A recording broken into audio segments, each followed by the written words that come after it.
In the heart of the city, where skyscrapers glimmered under the harsh glow of neon lights, there lived a young woman named Cinders.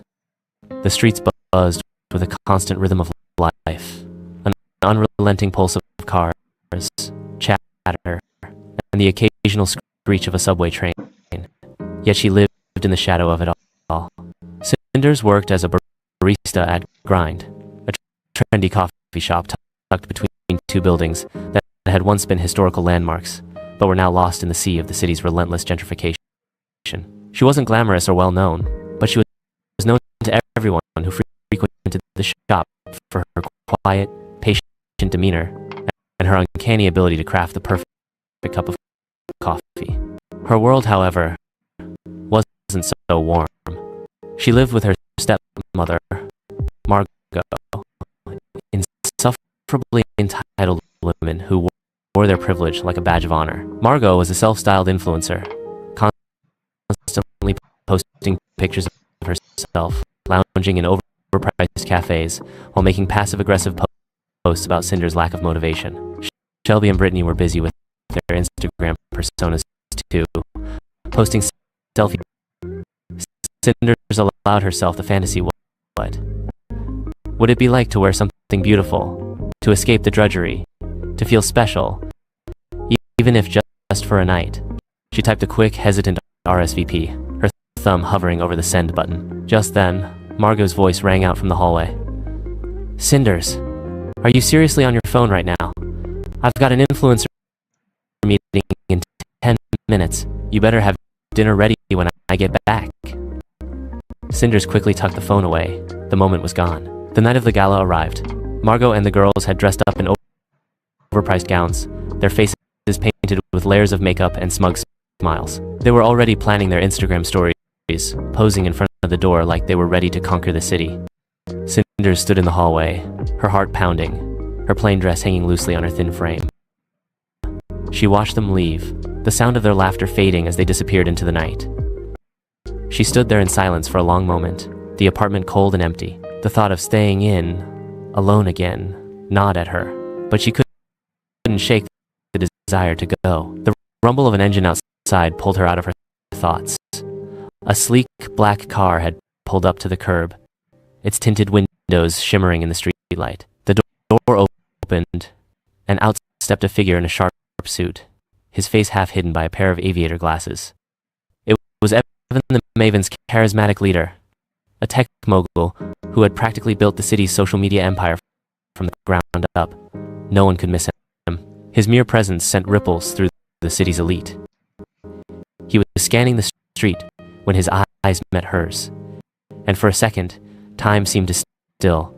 Cinders could hardly believe it. He smiled. It wasn't a smile of pity, but of recognition. Without a word, he gestured for her to come over. Hey, he said, his voice cool but inviting. You seem like you're waiting for something. She hesitated. I'm not sure what you mean. He nodded toward her attire. That dress. It's fine. But you're better than this. Come with me. He held out his hand, his expression confident, but not pushy. I can't, Cinders replied, her heart racing. I'm not. Not what? He interrupted with a sly grin. Not supposed to be here? You're exactly the kind of person who deserves a night out. Get in. Let's go. In a whirlwind of flashing lights and the hum of luxury cars, Cinders found herself at the gala. Evan led her through the entrance with an air of ease, and she was ushered into a world that had seemed impossible. Men in suits, women in gowns, champagne flowing like a river.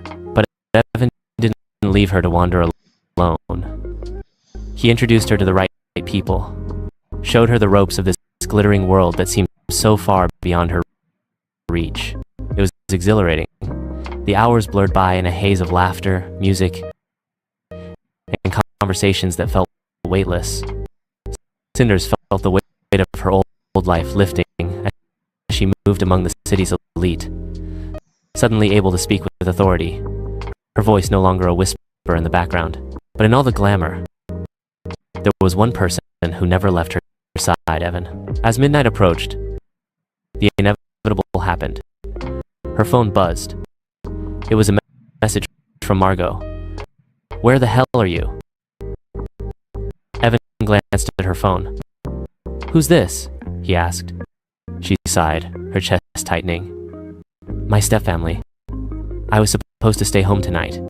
They don't know where I am." He reached out and gently took her hand. "Don't let them drag you back. This moment's yours. Take it." But just as the clock struck 12, Cinders realized the fantasy was slipping through her fingers. She had to leave before her stepmother found out. Without another word, she turned and bolted for the exit, slipping into the night like a fleeting shadow. Her phone buzzed again, Margot's angry barrage of texts. The next morning, as the sun sliced through the blinds of her tiny apartment, Cinders woke to an unexpected message. It was Evan. "I haven't forgotten you. Meet me at Grind today." Her heart skipped a beat. She smiled to herself. She didn't need the glass slippers. She didn't need to be perfect. Because sometimes, the right person sees you not the role you've been cast in, but the person you are, hidden in the shadows of a bustling city, waiting for the chance to shine. And maybe, just maybe, she was about to do that. In the heart of the city, where skyscrapers glimmered under the harsh glow of neon lights, there lived a young woman named Cinders. The streets buzzed with the constant rhythm of life, an unrelenting pulse of cars, chatter, and the occasional screech of a subway train. Yet she lived in the shadow of it all. Cinders worked as a barista at Grind, a trendy coffee shop tucked between two buildings that had once been historical landmarks, but were now lost in the sea of the city's relentless gentrification. She wasn't glamorous or well-known, but she was known to everyone who frequented the shop for her quiet, patient demeanor and her uncanny ability to craft the perfect cup of coffee. Her world, however, wasn't so warm. She lived with her stepmother, Margot, a woman who traded in the rural past for the city lights, and her two stepsisters, Shelby and Brittany, two insufferably entitled women who wore their privilege like a badge of honor. Margot was a self-styled influencer, constantly posting pictures of herself lounging in overpriced cafes while making passive-aggressive posts about Cinders' lack of motivation. Shelby and Brittany were busy with their Instagram personas too, posting selfies at brunch spots, tagging each other in photos while treating Cinders like a ghost. Her stepmother and stepsisters would constantly remind Cinders of how lucky she was to have a roof over her head, especially when they made her do all the housework. The nights were the worst. They would go out, leaving her behind to scrub the apartment, mop the floors, and silence the hunger gnawing at her stomach. One evening, as she was mopping the kitchen floor, her phone buzzed. It was a notification from the Maven, the city's most prestigious social club. Cinders had applied months ago, but forgotten about it. She opened the message. "You're invited to the annual gala. Dress code, formal. RSVP required." Her heart skipped. The gala? The event of the year, where the city's elites gathered in their best threads, mingling in a haze of champagne. To wear something beautiful, to escape the drudgery, to feel special, even if just for a night. She typed a quick, hesitant RSVP. "Are you seriously on your phone right now? I've got an influencer meeting in 10 minutes. You better have dinner ready when I get back." Cinders quickly tucked the phone away. The moment was gone. The night of the gala arrived. Margot and the girls had dressed up in overpriced gowns, their faces painted with layers of makeup and smug smiles. They were already planning their Instagram stories, posing in front of the door like they were ready to conquer the city. Cinders stood in the hallway, her heart pounding, her plain dress hanging loosely on her thin frame. She watched them leave, the sound of their laughter fading as they disappeared into the night. She stood there in silence for a long moment, the apartment cold and empty. The thought of staying in, alone again, gnawed at her, but she couldn't shake the desire to go. The rumble of an engine outside pulled her out of her thoughts. A sleek black car had pulled up to the curb, its tinted windows shimmering in the light. The door opened, and out stepped a figure in a sharp suit, his face half hidden by a pair of aviator glasses. It was Evan the Maven's charismatic leader, a tech mogul who had practically built the city's social media empire from the ground up. No one could miss him. His mere presence sent ripples through the city's elite.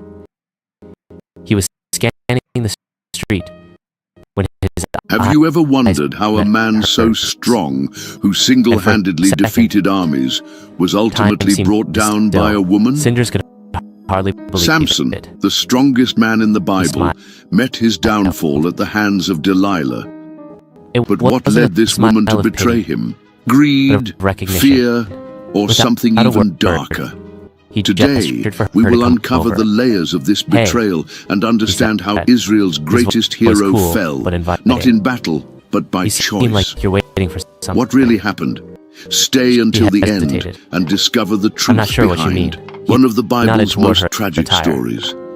Samson's story begins long before he was born, during a time of deep suffering and prayer. Manoah, his father, and his wife, an unnamed woman in the scriptures, carried the sorrow of infertility.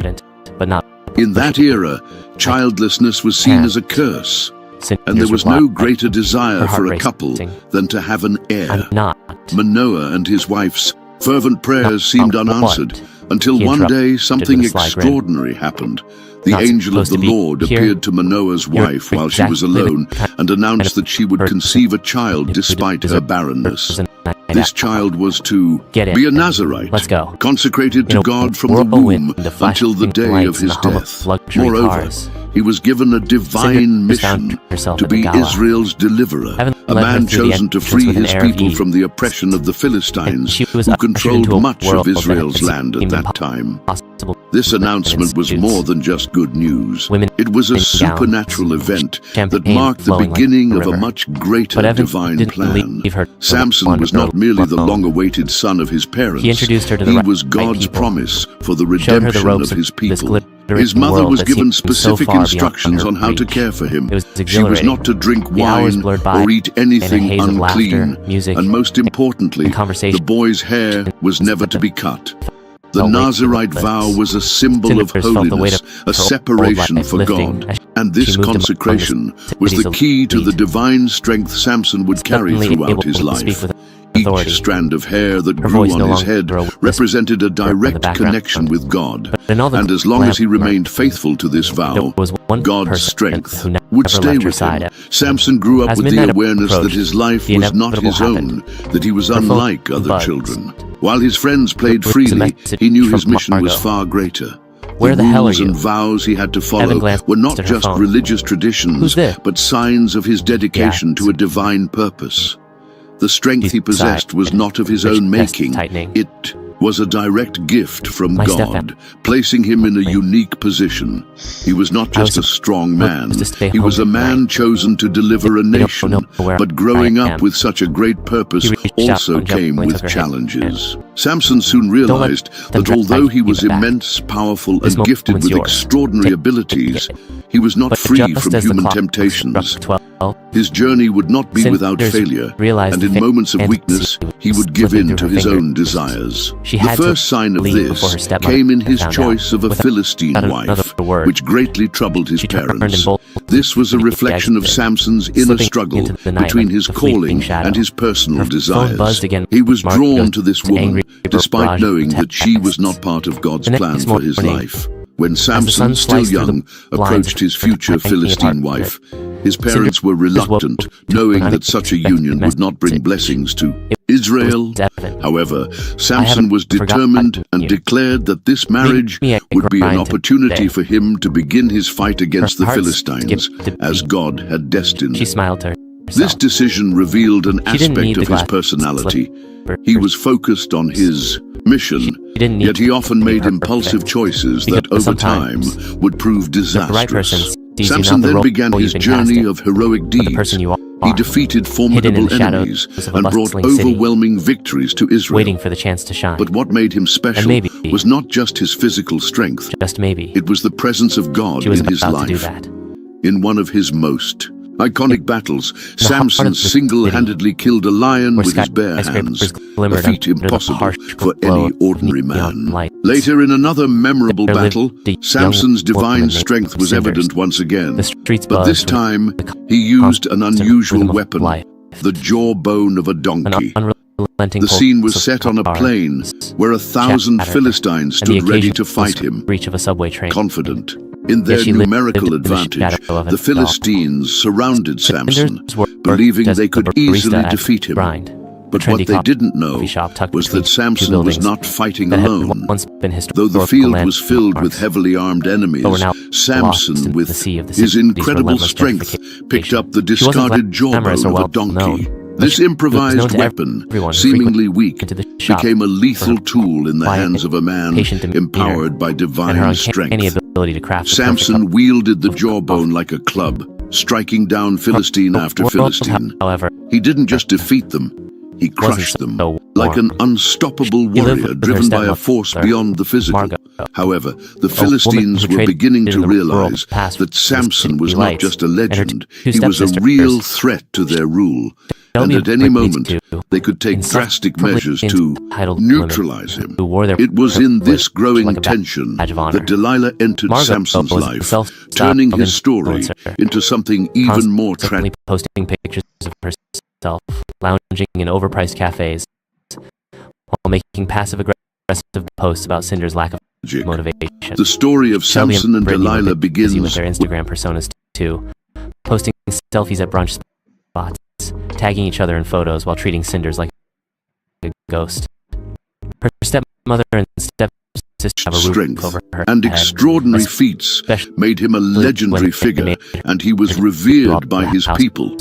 However, despite his victories and the strength that accompanied him, Samson was, above all, a man like any other, susceptible to human weaknesses. And it was in this vulnerability that Delilah entered his life.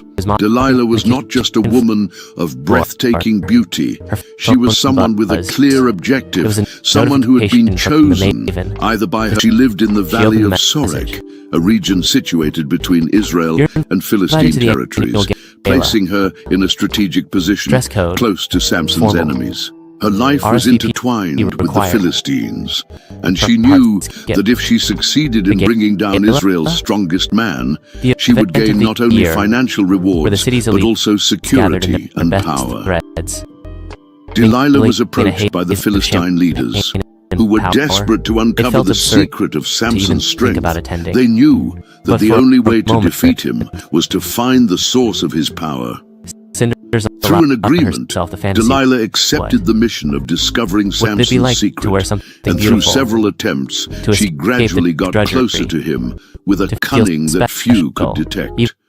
She used her charm and persuasion to win Samson's trust, making him believe she was someone he could fully rely on. Overcome by his passion for her, Samson failed to realize he was being manipulated. At first, Delilah did not directly ask about the secret of Samson's strength. She began with subtle questions, trying to uncover indirectly what made him invincible. Samson, though immensely strong, was vulnerable to human desire, and Delilah knew exactly how to exploit this.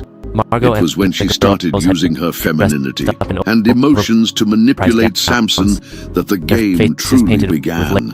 She did everything to earn his trust, becoming his confidant and seemingly his devoted partner. Delilah's first attempt was subtle. She asked Samson if there was anything that could make him weak, if there was a way to defeat him. He laughed and responded with a lie, saying that if he were tied with 7 fresh bowstrings, he would become as weak as any other man. This was an opportunity Delilah did not let slip away. In the dead of night, while Samson slept, she tied him with fresh bowstrings and called the Philistines to attack him. However, with his divine strength, Samson broke the bowstrings as if they were mere strands of hair, and the Philistines fled in panic. Delilah, however, pretended to be surprised and demanded an explanation. Unaware of what was truly happening, Samson once again brushed off the conversation, believing that she was simply unaware of her actions. But Delilah did not give up. With each failed attempt, she became more determined. Her persistence was what truly set her apart from Samson's other enemies. She knew that the real battle was not about physical strength, but emotional manipulation. Delilah took advantage of Samson's passionate heart, pressuring him further until he started to give in. He, who had never shared the secret of his strength with anyone, began to open up. This was not out of genuine love or trust, but because of the emotional manipulation Delilah had carefully woven around him. With each passing night, she drew closer to her goal. Delilah's pressure increased day by day, and finally, exhausted and unable to resist any longer, Samson revealed the secret he had kept for so long. "My strength comes from God," he said. "If my hair is cut, my strength will vanish, and I will be like any other man." These simple yet profound words marked the point of no return. Delilah listened intently, and though she seemed moved, she was merely waiting for the right moment to act. When Samson fell asleep, she immediately summoned a man to cut his locks, and what once seemed impossible happened. Samson's strength vanished.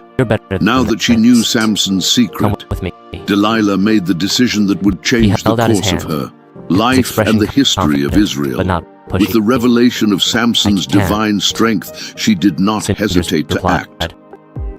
During the night, while he was in a deep sleep, she carried out what had been meticulously planned. Delilah had Samson's hair cut, the symbol of his covenant with God, and without his knowledge, his strength was gone. But what Samson did not realize was that the loss of his physical strength also meant the breaking of his divine purpose. When Samson awoke, he did not immediately feel any different. He was used to waking up and sensing his power. But that day, something was wrong. As he noticed his enemies, the Philistines, approaching, he tried to react as he always had. But to his shock, his body did not respond as usual. The strength that had allowed him to defeat thousands of enemies was no longer there. He tried to stand and fight, but the chains the Philistines had brought were unnecessary. He was weak, powerless. The man who had once faced entire armies now lay on the ground, unable to resist.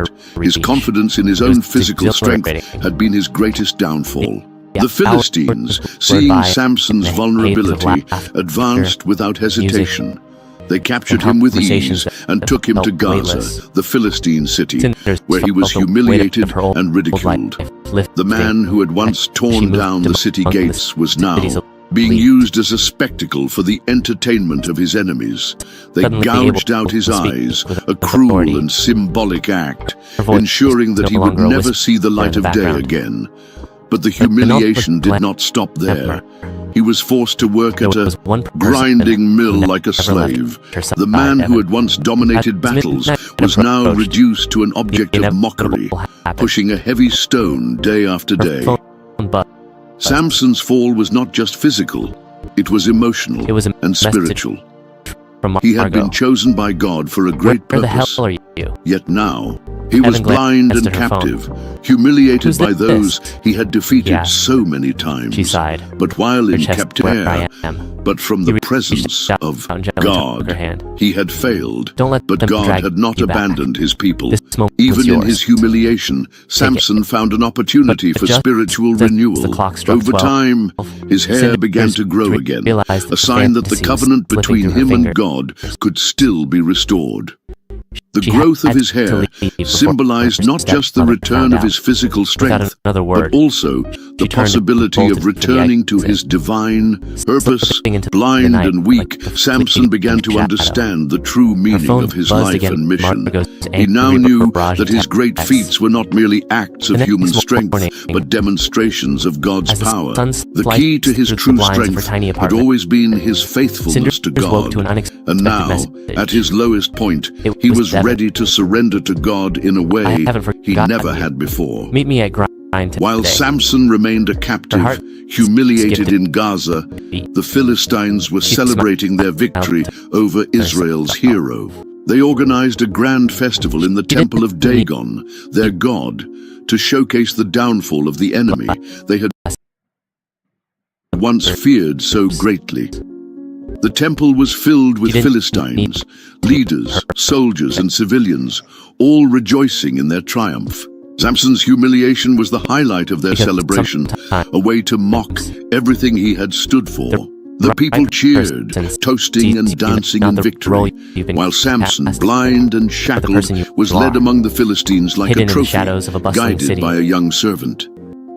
As he entered the temple, the crowd fell silent for a moment, an involuntary respect for Samson's presence. Despite his blindness and disgrace, there was still something about him that unsettled his enemies.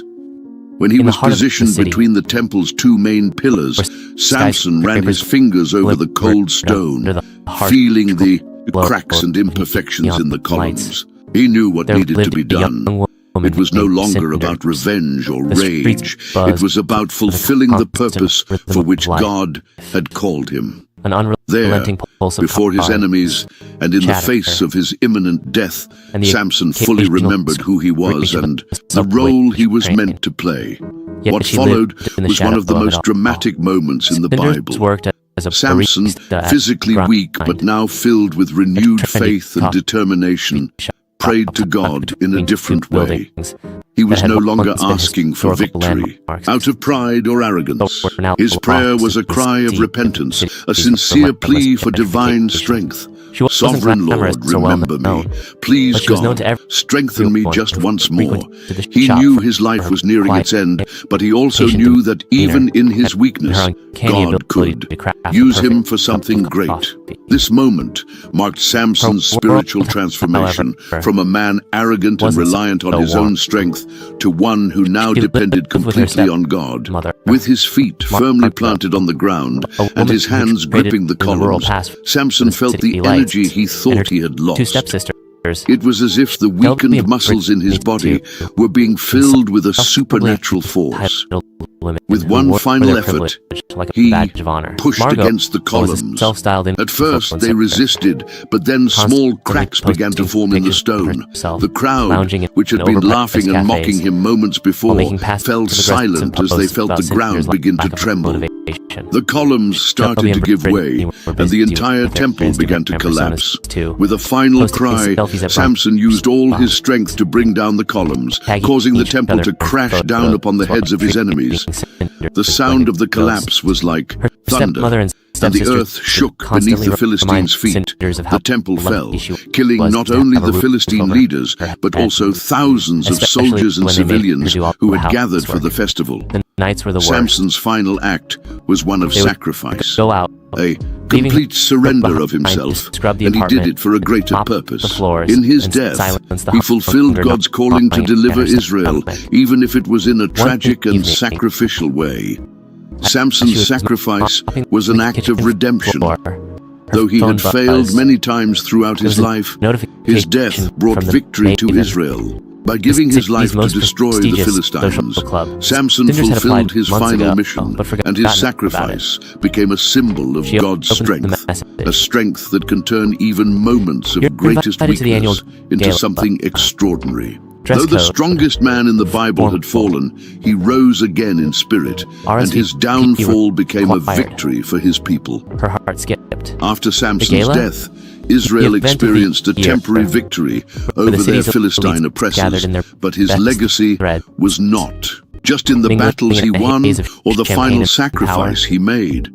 What endured was the lesson his life left behind. God's strength is greater than any human strength, and a man's true power does not lie in his physical ability, but in his faithfulness to the divine purpose. Through both his failures and triumphs, Samson became a symbol of human strength and fragility, reminding the people of Israel that God is sovereign, and that even moments of downfall can be used to fulfill his plans and who betray him. Her right role now. in the biblical story, I've got an though often influencer viewed with meeting in 10 contempt, is not minutes. entirely You simple. better have Delilah, dinner with her ready when I beauty and get cunning, back. was the only woman who managed to Cinders deceive quickly the tucked the strongest phone man away. in history. The moment Unlike was Samson, gone. she did not The night of possess the gala incredible arrived. physical strength, but she Margot knew how to and the manipulate his girl emotional had weaknesses. dressed Her up betrayal was in undoubtedly one of the greatest acts of deception of layers Israel's of great makeup hero. and smug However, smiles. Delilah did They were not act already solely out of planning their malice or Instagram greed. stories, While the Bible posing does in not front of fully the door reveal her for promise of heart wealth and pounding. power that drove her, Her plain or dressing maybe she feared loosely the on a thin consequences frame. of She watched refusing them to leave. help the The sound Philistines as she the lived laughter among them. fading as What they we do know for disappeared certain into is the that night. Delilah was manipulative and stood there in shrewd. silence for a She long did not moment. care The about the apartment destruction she cold and would bring empty. upon The Samson thought and of Israel, staying in, using his love alone as a again, tool to achieve gnawed her at her. goals. But she couldn't shake the desire Delilah to go. also The represents the rumble of an temptation that engine can lead outside pulled her anyone out of to her fall. thoughts. She did not appear as a direct sleek enemy, black but car rather had as a pulled friend up to the eager to curb. please, making Samson Tinted believe she was windows worthy of his shimmering in the trust. street This light. emotional The door manipulation opened, was key to and her out stepped betrayal. a figure in a sharp She knew suit, that Samson his trusted her, face half but she hidden by never a pair of imagined that aviator this same glasses. love would become the weapon that It ultimately was led to Evan her Maven's downfall. charismatic Delilah, leader, with her game tech of seduction mogul and deception, who had practically became a built the central city's figure in the social fall media of the hero. empire from the Delilah's ground fate up. after Samson's death No one could remains miss him. unknown. His There mere are no presence further sent biblical ripples records of her life after the through city's betrayal, elite. but her role in history He was leaves a scanning the lasting street legacy. when his She is eyes not met just a hers. traitor. And She is for an a second, example of how human time seemed to motivations still. can be complex Cinders and filled with could hardly believe ambiguity. it. The story of Delilah, like that of Samson, He smiled. reminds us that even the greatest heroes It have wasn't weaknesses, a smile of pity, and that true power lies in recognition. recognizing our vulnerability Without and a trusting in word, God, not He in our own gestured for her strength. to come over. Moreover, the Hey, story of Samson he and said, Delilah teaches his voice us about the cool but consequences of inviting. poor choices. By giving in to He seemed temptation and like revealing his he was secret, waiting for Samson brought not something. only his own downfall, She but also hesitated. suffering to his people. I'm not Delilah, sure on what the other you hand, mean. by choosing betrayal He for nodded personal toward gain, her attire. lost the opportunity to live by That higher dress. principles. This story, It's with fine, its highs and but you're lows, better than serves the as a rest. lesson about the choices we Come make with and their me. impact, not just on our own lives, He but held on out the his lives hand, of those around his us. expression confident, but Samson's not pushy. story is not just I about physical can't. strength and military victories. Cinders It is replied. about redemption and fulfilling Her heart a racing. divine purpose. I'm Despite his flaws and weaknesses, he was chosen by God What? to be an instrument of deliverance, even more meaningful. Samson was not just a Get it. hero, Let's he go. was a reflection of In how the God can whirlwind, use the flash even the of darkest light, moments to not fulfill come his plan. Samson's greatest act of strength was not when he defeated 1,000 Philistines with the jawbone of a donkey, or when he sacrificed himself to Samson's sacrifice was a complete surrender of himself to God's But Evan purpose. didn't leave her to wander. He understood that alone. his true strength was not in his body He or his introduced hair, her but in to his the connection right with God. people. By submitting to the Showed her divine the plan, ropes of this Samson glittering finally world that fulfilled seems his mission so far as Israel's beyond deliverer, her even though reach. it was in a tragic way. It was Samson's downfall, exhilarating. caused by his human weakness, hours was a blurred moment of by great reflection. the haze of Blind and humiliated, laughter, he finally music, recognized that his strength was not something he asking like God for lifting, strength one she last moved time. among the He was cities not elite, asking to win a battle for his suddenly own able to speak glory, with but to authority. fulfill the divine plan. Her voice He gave himself never to left her God side, completely, Evan. and the final As midnight victory was approached, granted by God, the not inevitable by his happened. own strength. Samson accomplished phone what buzzed. seemed impossible, bringing down the Philistine was a temple and message defeating them from in a Margot. single act of faith. Where the hell are you? In doing so, he not only fulfilled his destiny, glanced but at her also phone. showed the people of Israel that God's Who's this? power is greater than any Yeah. enemy. His death was She not in sighed. vain. Her Though it chest came in a tightening. moment of weakness and suffering, it was also an act of sacrifice that brought freedom to Israel and broke the long-standing oppression of the Philistines. Samson's sacrifice Stay home is an example of the tonight. power of redemption. They don't Even in his failure, he found an opportunity to be used by God in a way that no one expected. His downfall was, in fact, the means to a great spiritual victory. The God who had chosen Samson before his birth had not abandoned him but used him, even in his weakness, to fulfill his greater purpose. This reminds us that even in our lowest moments, God can still use us to accomplish his will. Samson was a man of weakness, but his weakness became the key to the great victory that God achieved through him. The story of Samson is one of the most powerful lessons on strength, weakness, and redemption. He was not just an invincible man, but someone who, through his failures, learned the true source of his strength. Delilah's betrayal, his downfall, and his final sacrifice remind us that even though we may be chosen by God, our choices still matter. The story of Samson challenges us to reflect on where we seek our strength and how, even in our moments of weakness, we can find redemption. Have you ever wondered what truly makes you strong? Sometimes our strength does not come from where we think it does. Are we placing our trust in the wrong things, just as Samson did? What lessons can we take from Samson's fall and redemption in our own lives? Share your thoughts in the comments below and let us know what this story means to you. Don't forget to subscribe to the channel and turn on notifications to keep learning from stories that transform lives. Of a bustling city, waiting for the chance to shine, and maybe, just maybe, she was about to do that. In the heart of the city, where skyscrapers glimmered under the harsh glow of neon lights, there lived a young woman named Cinders.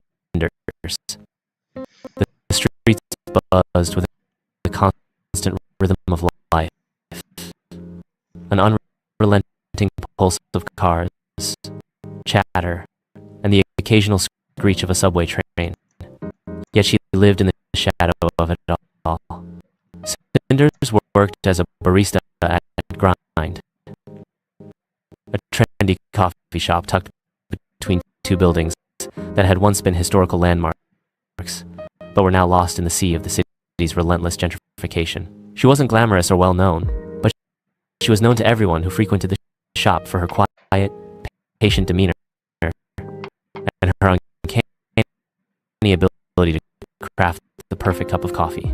Her world, however, wasn't so warm. She lived with her stepmother, Margot, a woman who traded in the rural past for the city lights, and her two stepsisters, Shelby and Brittany, too, constantly posting Cinders' lack of motivation. Shelby tagging each other in photos while treating Cinders like a ghost. Her stepmother and stepsisters would constantly remind Cinders of how lucky she was to have a roof over her head, especially when they made her do all the housework. The nights were the worst. They would go out, leaving her behind to scrub the apartment, mop the floors, and silence the hunger gnawing at her stomach. One evening, as she was mopping the kitchen floor, her phone buzzed. It was a notification from the Maven, but forgotten about it. She opened the message. You're invited to the annual gala. Dress code formal. RSVP required. Her heart skipped. The gala? The event of the year, where the city's elites gathered in their best threads, mingling in a haze of champagne and power. It felt absurd. If you think that the great King David, the man after God's own, about attending, but for a moment, something beautiful for a night. She typed a quick, hesitant RSVP from the hallway. Cinders, Are you seriously on your phone right now? I've got an influencer meeting in 10 minutes. You better have dinner ready when I get back. Cinders quickly tucked the phone away. The moment was gone. The night of the gala arrived. Margot and the girls had dressed up in overpriced gowns, their faces painted with layers of makeup and smug smiles. They were already planning their Instagram stories, posing in front of the door like they were ready to conquer the city. Cinders stood in the hallway, her heart pounding, her plain dress hanging loosely on her thin frame. She watched them leave, the sound of their laughter fading as they disappeared into the night. She stood there in silence for a long moment, the apartment cold and empty. The thought of staying in, alone again, gnawed at her, but she couldn't shake the desire to go. The rumble of an engine outside pulled her out of her thoughts.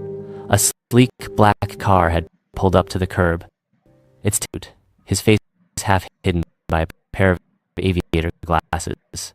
It was Evan the Maven's charismatic leader, a tech mogul who had practically built the city's social media empire from the ground up.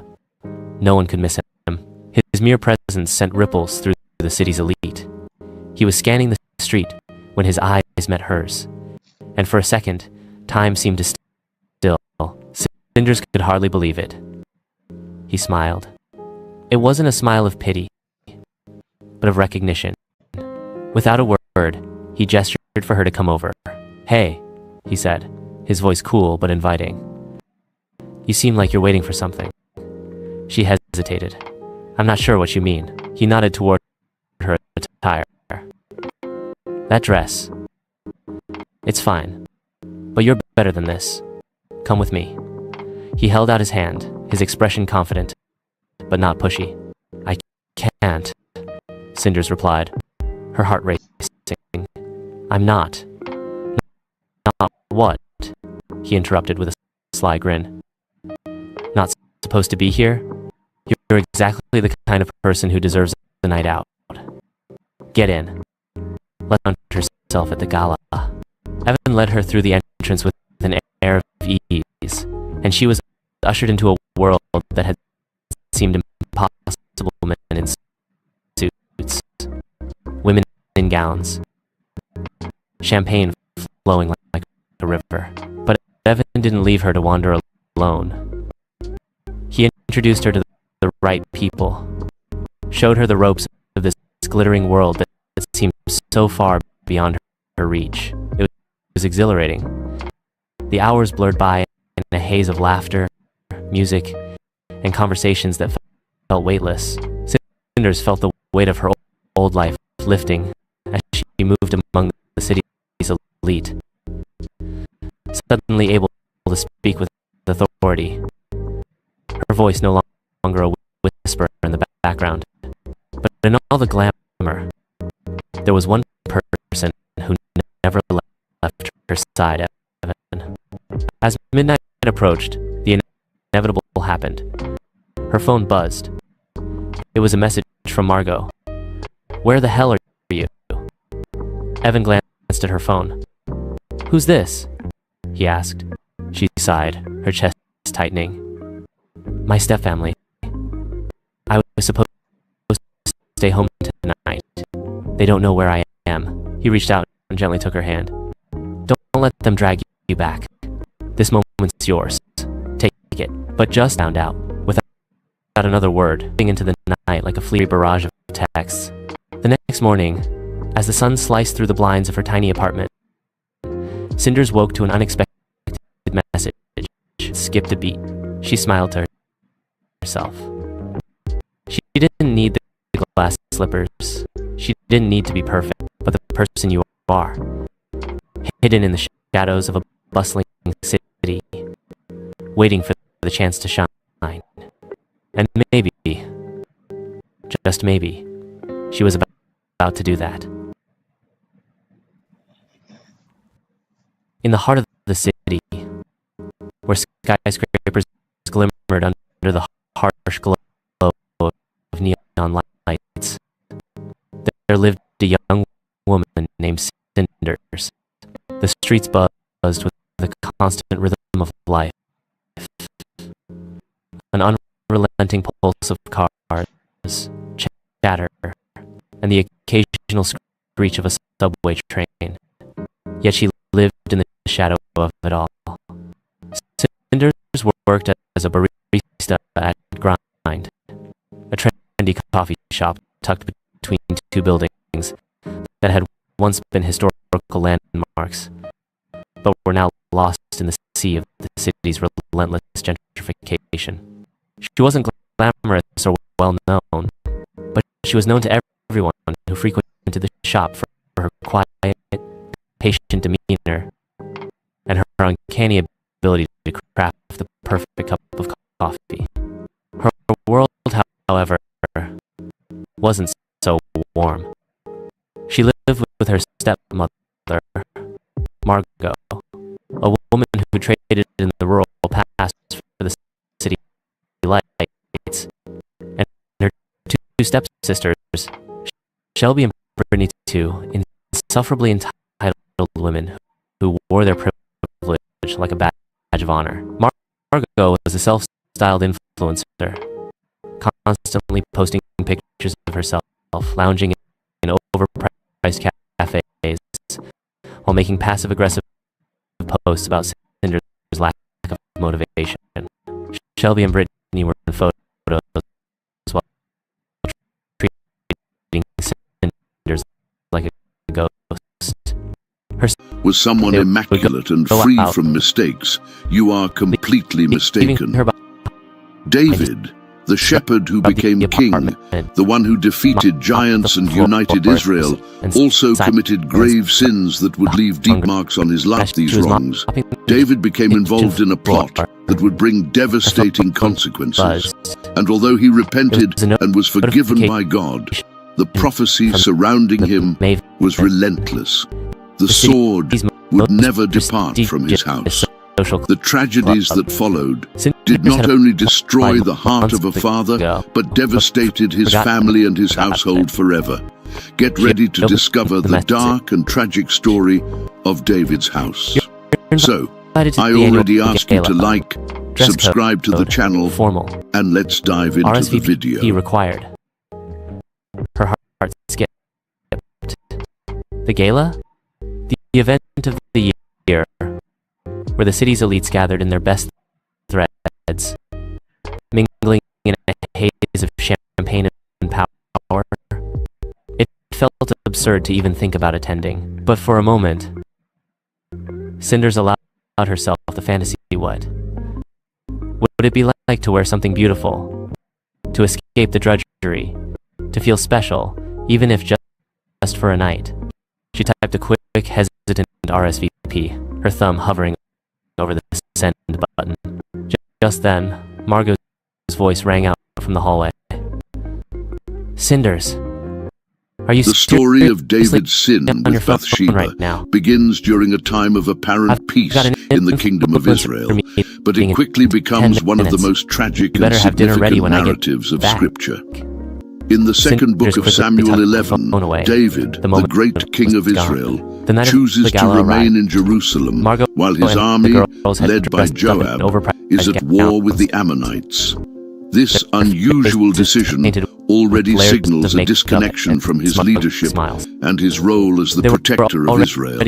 Instead of being on the battlefield, David finds himself in his palace, and it is during this idleness that his personal tragedy starts. There he had mighty men of his army, and David sent messengers and took her, and she came to him, and he lay with her. Second book of Samuel 11:4. The act of adultery marks the beginning of a series of tragic choices. Shortly after, spend the night with his wife Bathsheba, thus covering up the pregnancy. However, Uriah, a man of integrity and loyalty, refuses to go home while his fellow soldiers are on the battlefield. He sleeps at the entrance of the palace, frustrating David's plans. Seeing that his initial scheme has failed, David decides to take even more drastic measures. The soldiers retreat, leaving Uriah to be killed. Cruelly, David entrusts this fatal letter to Uriah himself in combat. for something. After the mourning period, David takes Bathsheba as his wife, and she gives birth to his child. For a time, it seems that David has successfully covered up his sin. However, God sees everything, and he sends the prophet Nathan to confront the king. Nathan tells David a parable about a rich man who, instead of killing one of his own sheep, steals the only lamb of a poor man to prepare a meal for his guest. David, upon hearing the story, becomes furious at the injustice and declares that the man who did this deserves to die. It is then that Nathan delivers the words that completely expose David's sin. You are the man. Second book of Samuel 12:7. At that moment, David realizes that his sin has been uncovered, and he confesses his guilt before God and the prophet.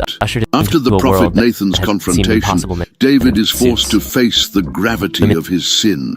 His betrayal with Bathsheba and the murder of Uriah did not go unnoticed in the eyes of God. Nathan, acting as God's spokesman, pronounces the sentence that would mark the rest of David's life and his descendants. The punishment decreed by God is severe. Now therefore the sword shall never depart from your house, because you have despised me. Second book of Samuel 12:10. These words reveal that the consequences of his actions would not only be personal, but would deeply affect his entire family. The evil that would come upon David's house at punishment was a demon announced that the 7 days David versed the sentence and saved the child's life from the consequences of his mistake. Despite his sincere repentance and fervent prayer, the child did not survive. When the news of the baby's death reached David's ears, his servants were afraid to tell him, fearing his reaction. They had seen the king in great distress while the boy was still alive and believed that the pain of loss would be unbearable. However, when David sensed his servants murmuring, he asked directly, "Is the child dead?"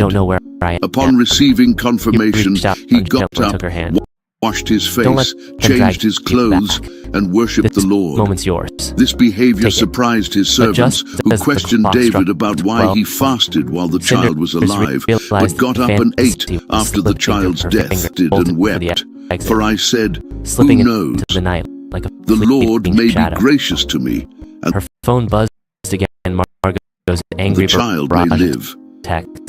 But now that he is dead, why should I fast?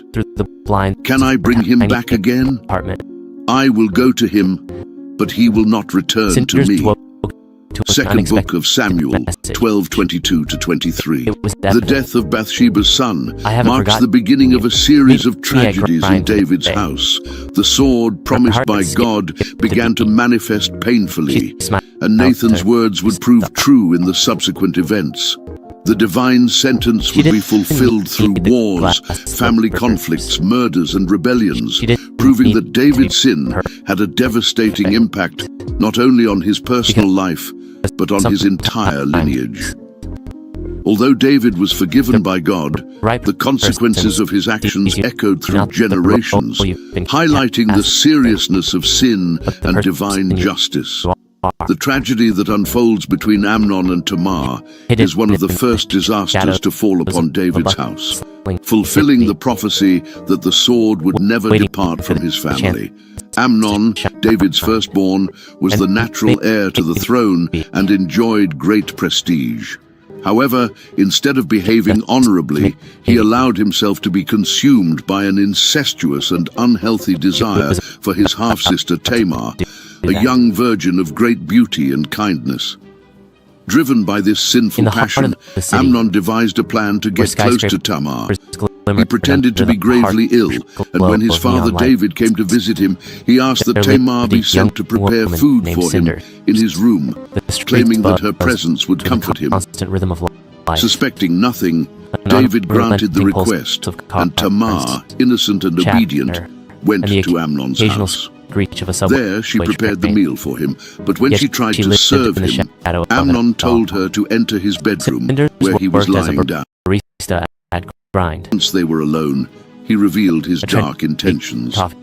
Tamar, realizing what was about to happen, begged Amnon not to commit such dishonor, reminding him that such an act would bring immense shame, not only upon her, but upon him as well. She suggested that if he truly wanted her as his wife, he should speak to the king, and David might allow their union. However, Amnon, overcome by desire, ignored all of Tamar's pleas. The Bible describes it clearly and powerfully, but he refused to listen to her, and being stronger than she, he forced her and lay with her. Second book of Samuel 13:14. This brutal act of violation not only destroyed Tamar's honor, but also triggered a series of events that would bring even more tragedy to David's house. After committing the act, Amnon's desire turned into repulsion. The Bible describes that he hated her with even greater intensity than he had loved her before. He ordered Tamar to be expelled from his presence, throwing put ashes on her head as a sign of mourning for the disgrace that had befallen her. She was taken in by her brother Absalom, who immediately understood what had happened and offered her shelter. However, although furious, Absalom asked Tamar to remain silent about the incident. When David learned of what Amnon had done, he was deeply angered. However, despite his fury, he took no action against his firstborn son, perhaps due to Amnon's position as the future heir to the throne or out of paternal love. David chose silence, allowing the injustice to prevail without consequences. This silence, however, did not heal the open wound within the family. Amnon's impunity planted the seeds of deep resentment in Absalom, who, although outwardly calm, began to plot a revenge that in time would bring even more bloodshed to David's house. This tragic event not only reveals the fragility of family relationships in David's house, but also the consequences of silence in the face of injustice. Tamar's violation was the first great disaster to result from the moral disorder that began to reverberate through the generations, shaping the tragic history of his lineage. Absalom's revenge began to take the abuse committed by her half-brother Amnon. Tamar found refuge in the house of Absalom, her full brother. Upon seeing his sister's suffering, Absalom immediately felt a deep hatred for Amnon. Although outwardly calm, Absalom began to harbor a thirst for revenge that would only be fulfilled 2 years later. During that time, Absalom never openly showed his hatred and even avoided direct confrontation with Amnon, creating the false impression that the situation had been forgotten. But inwardly, he was patiently waiting for the exact moment to avenge Tamar's dishonor. Absalom's wait ended when he organized a grand banquet for the king's sons, an event that appeared festive and unsuspecting. He invited all the brothers, including Amnon, and made everyone believe it was simply a celebration. However, behind this festive facade was a well-orchestrated plan. Absalom instructed his servants to kill Amnon at the right moment, waiting until he was drunk to give the signal. At the height of the feast, when Amnon was carefree and vulnerable, Absalom gave the fatal order. Then the servants of Absalom did to Amnon as Absalom had commanded. Then all the king's sons arose, and each mounted his mule and fled. Second book of Samuel 13:29. Alone again. Amnon's death was swift and brutal, unleashing all of Absalom's pent-up fury. Amnon's murder not only deeply shook David's house, but also caused great panic among the other sons of the king present at the banquet. Fearing for their lives, they quickly fled, which plunged him into deep anguish. However, it soon became clear that only Amnon had been murdered. What David feared even more was that this might only be the beginning of a series of events that would bring division and destruction to his family. After his revenge was carried out, Absalom could not remain in Jerusalem. Knowing that his action placed him in direct conflict with his father and the kingdom, he fled and went into exile. Absalom sought refuge in the house of his maternal grandfather, Talmai, king of Geshur, where he remained for 3 years. During this time of exile, the resentment and pain continued to grow within David's household. Although deeply saddened by Amnon's death, David gradually planted the seeds for a rebellion that would come later, culminating in an even more devastating confrontation. Absalom's exile was not just a physical escape, but symbolized the complete rupture within David's family. The act of revenge, though expected given David's passivity towards Amnon's crime, triggered a chain of events that would bring even more tragedies. Absalom's rebellion is one of the most turbulent phases in David's life and in the history of the Kingdom of Israel. After 3 years of exile in Geshur, Absalom remained distant from his father David. Despite his longing, David seemed incapable of taking decisive action to bring his son back. It was then that Joab, David's general, intervened. Seeing the king's anguish and the growing tension, Joab devised a way to convince David to allow Absalom's return to Jerusalem. He used a wise woman to tell brought back to Jerusalem. He ordered without seeing the king's face. As servant, Absalom began to win the favor of the people. Acted many. Absalom positioned himself at the city gates, where he judged the people's cases and won their hearts with his charm and promises of justice. Gradually, he began to undermine David's authority, laying the groundwork for what would become a revolt. When Absalom felt he had gathered enough support, he set his rebellion plan into motion. He asked David for permission to go to Hebron, under the pretense of fulfilling a vow he had made to God. However, in Hebron, Absalom declared himself king and began gathering loyal followers. He sent messengers throughout the tribes of Israel, proclaiming his ascension to that spread throughout the kingdom. The conspiracy was so strong that David, realizing the gravity of the situation, decided to flee Jerusalem to avoid a battle within the city. David's decision was both. David called his servants and gave the order to leave the city. Then David said to all his servants who were with him at Jerusalem, "Secus the Kidron Valley," and fled to the wilderness. As David fled, many of the inhabitants of Jerusalem joined him, revealing the complexity of divided loyalties within the kingdom. Now in control of Jerusalem, Absalom consolidated his position of power and prepared to face Absalom's army. The final battle took place in the forest of Ephraim, and although Absalom had a large number of soldiers, David's more experienced army gained the upper hand. During the combat, as Absalom fled on his mule, his long hair became entangled in the branches of a tree. He was left hanging between heaven and earth, unable to free himself. Joab, the commander of David's army, heard of the situation, and ignoring the king's order to spare Absalom's life, pierced him with 3 javelins, killing him. Second Book of Samuel, 18:9-15. Absalom's death marked the end of the rebellion, but it also brought deep mourning to David. Even as a powerful king and respected leader, David never ceased to be a father, and the loss of his rebellious son, Absalom, revealed the depth of his emotions. When the news of Absalom's death reached him, David was overwhelmed by devastating grief, unable to contain his lament. He did not see the defeat of a traitor or the end of a threat to his throne, but rather the collapse of a familial bond that, despite all the betrayals and misunderstandings, still held a special place in his heart. The story tells us that when David heard that Absalom had died in battle, having been caught by his hair in a tree while fleeing, he did not care about the victory his armies had just achieved. For him, there was no glory in that battle. All that remained was the overwhelming loss of a son.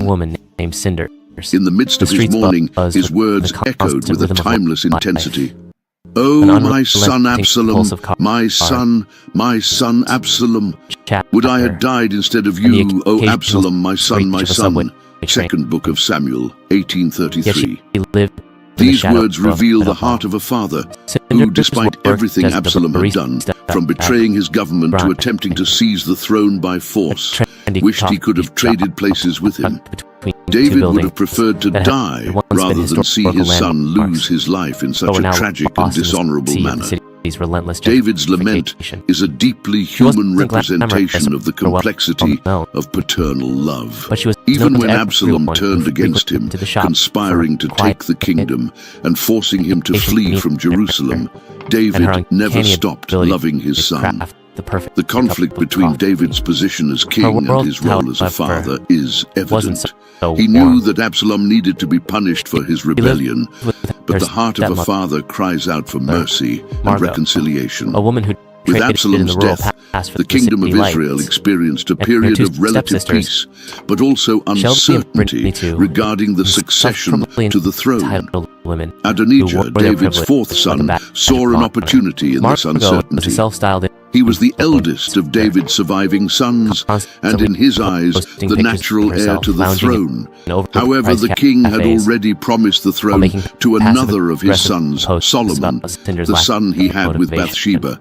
Shelby Ignoring and Brittany David's were promise busy and God's with will, their Instagram Adonijah personas decided to act on his own initiative. posting Knowing selfies that at an brunch alliance spots, with powerful figures tagging would be each essential other to in photos securing his while treating rise to the throne, Cinders like a ghost. Adonijah began to surround Her stepmother himself and with stepsisters influential and would authoritative men. constantly remind Among those who Cinders of joined how his lucky cause she were was to have Joab, a roof the over commander her of head, David's forces, and Abiathar, the priest. especially when they made her Joab, do who had all the loyally housework. served David in various battles and nights decisive were the worst. moments, was a complex They would go character whose motivations were not always leaving transparent. her behind. His decision scrub to the support apartment, Adonijah mop may the have been floors, driven by a and mix of silence personal the ambition and gnawing at dissatisfaction her with the stomach. direction of the court. One Abiathar, evening, with a long history of serving the king, as she also was mopping aligned the with kitchen Adonijah, floor, possibly her hoping for a prominent position phone in the buzzed. new reign that was There taking was a shape. notification With the from backing of such Maven, influential the figures, city's Adonijah most felt prestigious emboldened to advance social his claim club. to the throne. Cinders had